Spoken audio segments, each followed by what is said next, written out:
Hey everyone, here we are with number 2, the solution to number 2 from the quadratics test for IB1.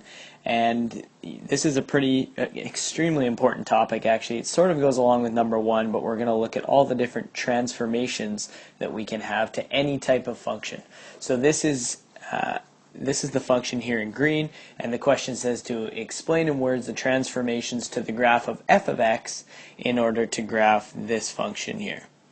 So we don't know anything about f of x. We don't know whether it's a quadratic, a line, some other weird function that we've never seen before.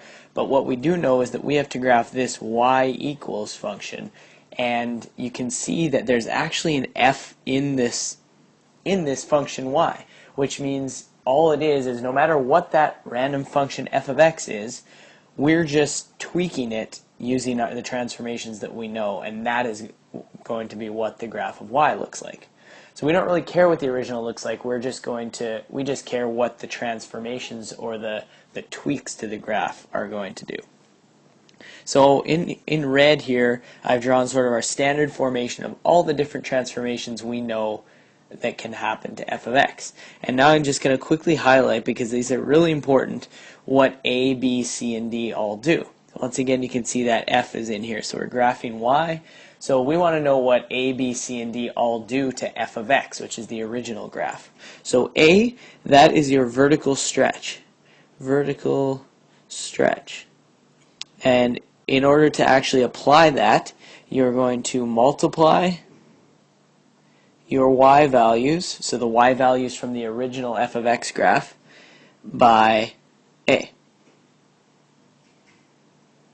Okay, so that's all we're going to do. For b, this is the horizontal stretch, so you can see b is actually factored within the x term of f of x. So this is the horizontal stretch or squeeze. And what we're going to do, it's almost the same as a, but we're actually going to divide our x values by b. So instead of multiply, we're actually going to divide.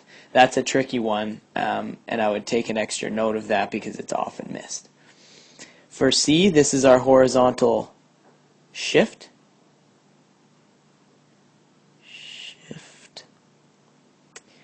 And so I've written it here as x minus c, so I'm going to say add c to x values. So each of your x values will move to the right c, so you're adding c to them. Note that in our equation there's actually a plus sign here, so that's going to sort of work the opposite, and you're going to subtract 3. In other words, it's going to move 3 to the left. And finally, d is our vertical shift. So to apply a vertical shift, you just add d to your y values. So a couple things to note before we actually explain what's happening in this green function.